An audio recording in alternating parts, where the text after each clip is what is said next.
Hej alle sammen, velkommen til Filles lille kontorværksted. Og jeg har trukket ind i mit lille kontorværksted i dag, fordi jeg har sådan en Dell Vostro 5000 serie, som jeg har sagt ja til at hjælpe min gode ven Lars med at få opgraderet. Det er en, jeg tror den hedder Vostro 5580 eller noget af den stil. Den er oprindeligt fra 2016, men trænger altså til en opgradering. Der er en 250 GB SSD i, og den er altså knap 4 år gammel. Harddisken er ved at være fyldt op, og Lars kunne godt tænke sig en større disk. Så jeg har købt en Kingston 480 GB, altså knap de 500, og så er batteriet altså færdigt. Det kan ikke mere efter de her 4 år. Så det havde jeg tænkt mig, at vi skulle skifte i dag. De to ting, så har I lyst til at kigge med, jamen så er I meget velkomne. Jeg tror lige, at jeg tager mine smykker af her, så jeg ikke får skadet Lars' maskine, eller får den ridset eller noget. Og så får vi lige Logitech USB-adapteren ud og SD-kortet. Jeg håber, at den her maskine er med standard SSD-disk og ikke sådan en SATA eller NVMe harddisk, fordi så har jeg altså købt forkert. Men jeg mener, aldersmæssigt, så burde der altså sidde en standard SSD-disk i, så det håber jeg i hvert fald. Men lad os få skilt dyret ad. Det kunne jeg skulle have nogle briller. Man er jo altså nået en alder, hvor at alting står ikke skide skarpt mere.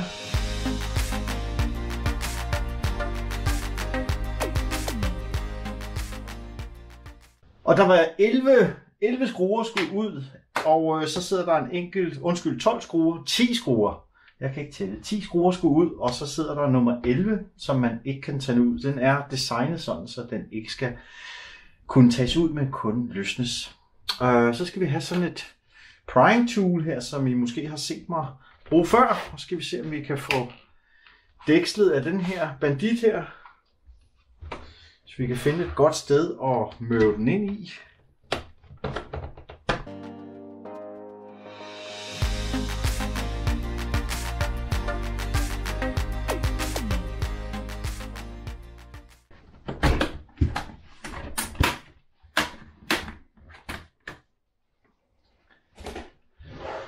Det kan lyde lidt voldsomt, når man åbner sådan en her, men det skal altså lyde sådan.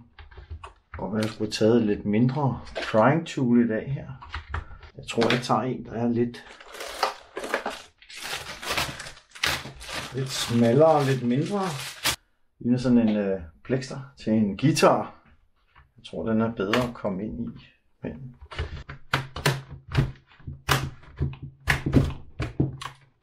vi sikrer os, der ikke er nogen kabler, der sidder. Der sidder ingen kabler. Den er bare gammel og klistret.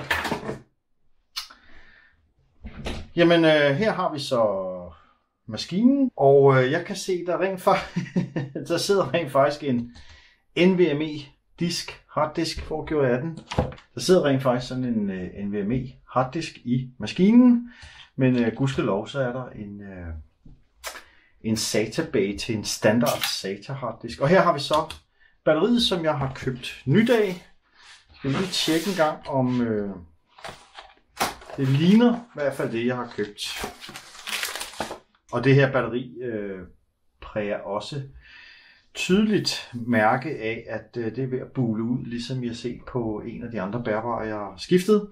Her er der et spritnyt batteri, super tynd.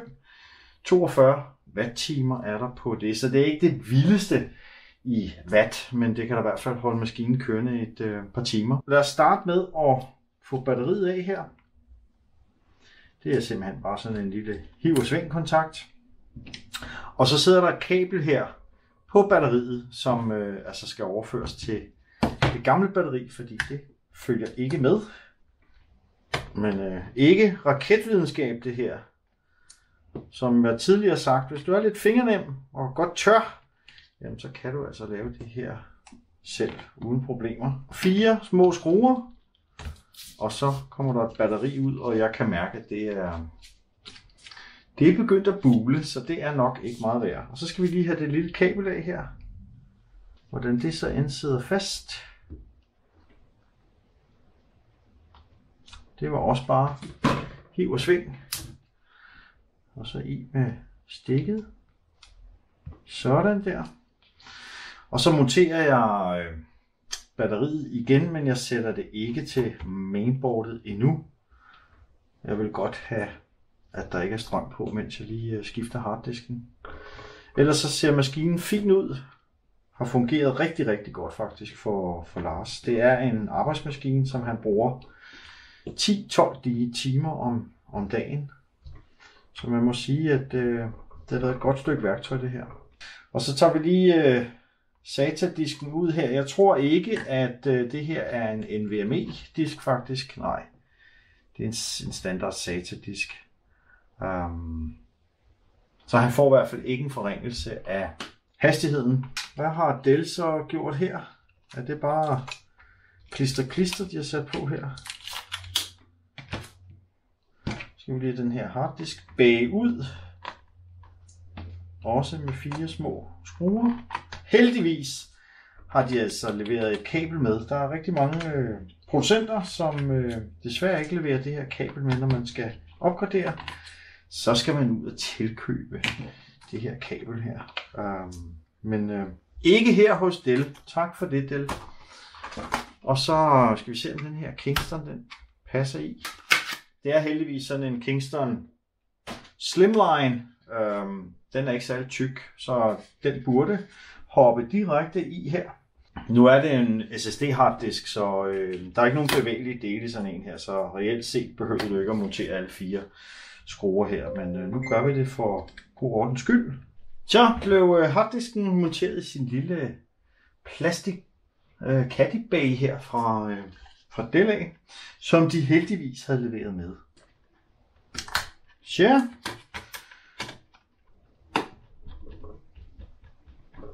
ja, ny harddisk, Kingston 480 GB og SSD, og så et nyt batteri på 42 watt-timer til Lars' Vostro her. Og lad os få noget strøm på og se, om der er lidt liv i det her batteri her fra leverandøren af. Som altid, så lukker jeg altså ikke, sætter ikke bagcoveret på, eller bundcoveret på endnu, før jeg lige har tjekket, at maskinen rent faktisk kan starte op. Der er i hvert fald lys i. Lad os se, hvad den siger. Billedet er der på, og så kommer den nok med en fejl, for der er ikke nogen data på den disk. No boot device found. Press any key to reboot. Yes. Det var præcis det, jeg var ude efter. Skulle vi ikke lige, når vi har maskinen sådan her, skulle vi så ikke lige gøre Lars en tjeneste og gøre den pæn?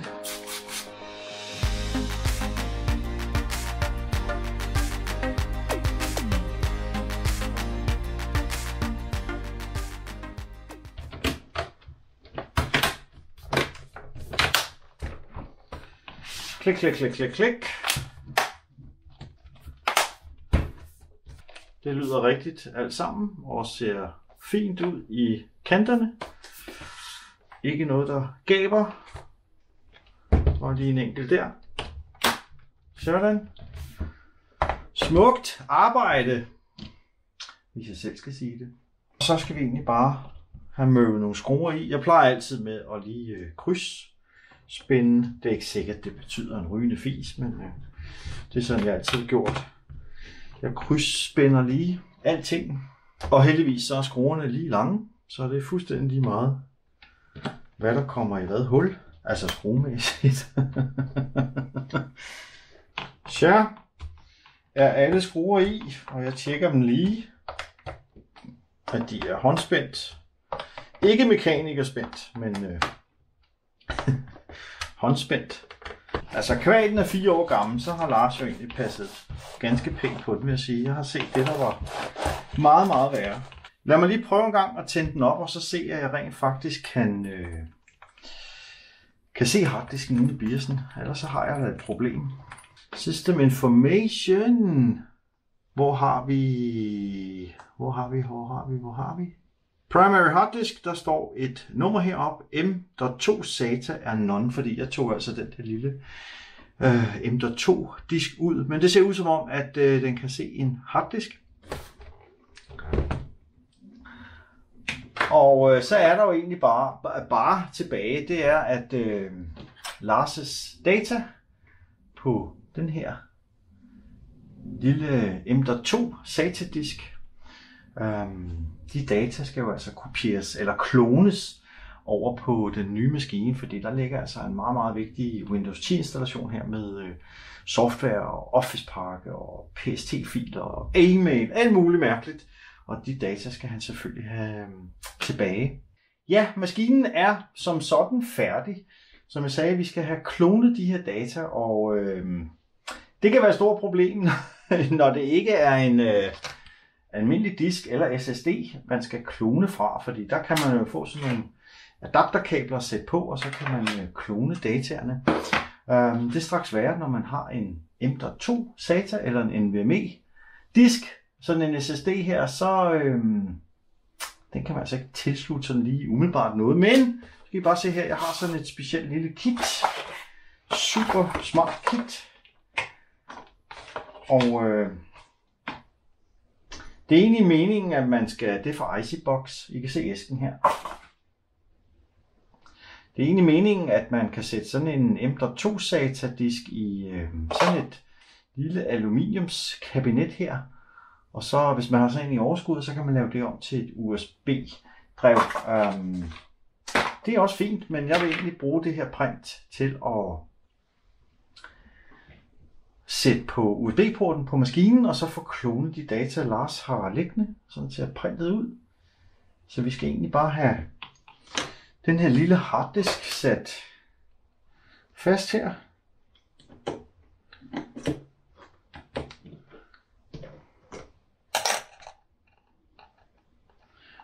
Den her adapter her fra Icebox understøtter ikke NVMe, det er kun SATA. Så er disken simpelthen monteret. Og så sidder der i RØBEN sådan et lille USB 3-stik. Og så burde vi egentlig være good to go. Nu slukker jeg lige maskinen. Og den software, som jeg bruger, den hedder Acronis True Image. Rigtig godt stykke software til at klone med. Uanset hvad man har, så kan man altså lave en tro kopi af ens harddisk. Lad os få bootet op her, og så mounter jeg min ISO-fil herovre på min Salman. Skal vi lige have bootmenuen her på Dell. Og så skal jeg lige have mountet Acronis her. Det jeg selvfølgelig er spændt på, det er om den kan se den her USB-disk vi har sat på. Der var UFI Salman Virtual CD, det er den der ligger her. Og skulle jeg lægge den her maskine ned, så I rent faktisk kan se det, det tror jeg godt jeg kan gøre uden at smadre det hele. Jeg håber ikke der er for meget genskin. Det første vi skal gøre, det er at vi skal lige initialisere, vi skal adde den der nye disk. Den der Kingston, den skal lige initialiseres, som det hedder. Så det gør vi lige, og vi initialiserer den som Master Boot Record. Næste. OK.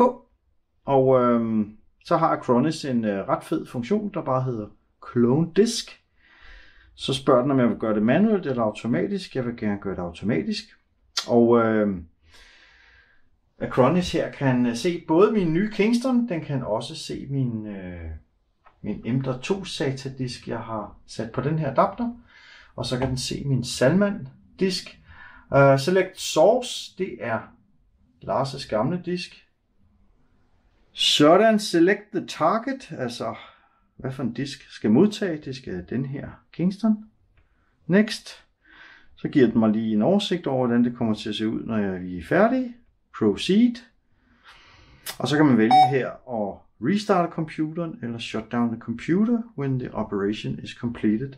Jeg burde jo nok have gjort det her med en lader på. Nu jeg tænker mig lidt om. Se om jeg kan gøre det her uden at splitte det hele ad. Så er der i hvert fald strøm på. Så går vi da ikke ned med et brag fordi der ikke var batteri nok. Det ville være rigtig, rigtig dum idé. Hvad siger den i tid? 13 minutter. Jamen, vi vender tilbage om lidt.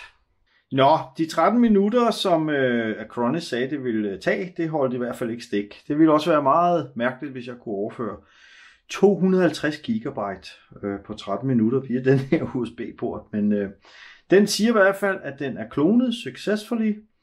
Så hvis alting går vel, så piller jeg min Salman af og det her det her SATA-drev, USB-drev af, og så skulle Lars' maskine egentlig bare boote.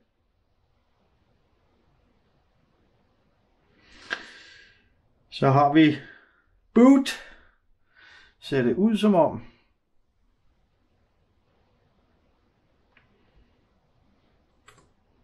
Skal vi se, om jeg får det rigtige password. 253 megabyte brugt. Den var godt nok fyldt, den disk, og der er 225 gigabyte ledigt. Jeg har også tjekket batteriet, og det er fuldt opladet nu, og siger, at jeg har 3 timer batteri, sådan cirka, lidt afhængig selvfølgelig af, hvordan man bruger sin maskine. Men i hvert fald en vellykket operation. Jeg tror, at Lars han bliver rigtig glad i morgen tidligt, når han henter sin maskine. Det var alt fra Repair Guys værksted i dag. Har du lyst til at støtte min kanal, så kan du støtte med en 10 eller en 20, eller hvad du nu har lyst til, via min mobile box, og boksnummeret står heroppe et eller andet sted. Alle donationer til kanalen er meget, meget værdsat. Og så kan vi lave nogle giveaways, og jeg kan lave noget fed video til jer. Jeg håber, I kunne bruge videoen til noget, og så vil jeg egentlig bare lige gå ud og gøre den her leveringsklar til Lars, og så have en god morgen, eftermiddag eller aften, hvor du måtte befinde dig. Kan I have det godt? Vi ses. Hej hej.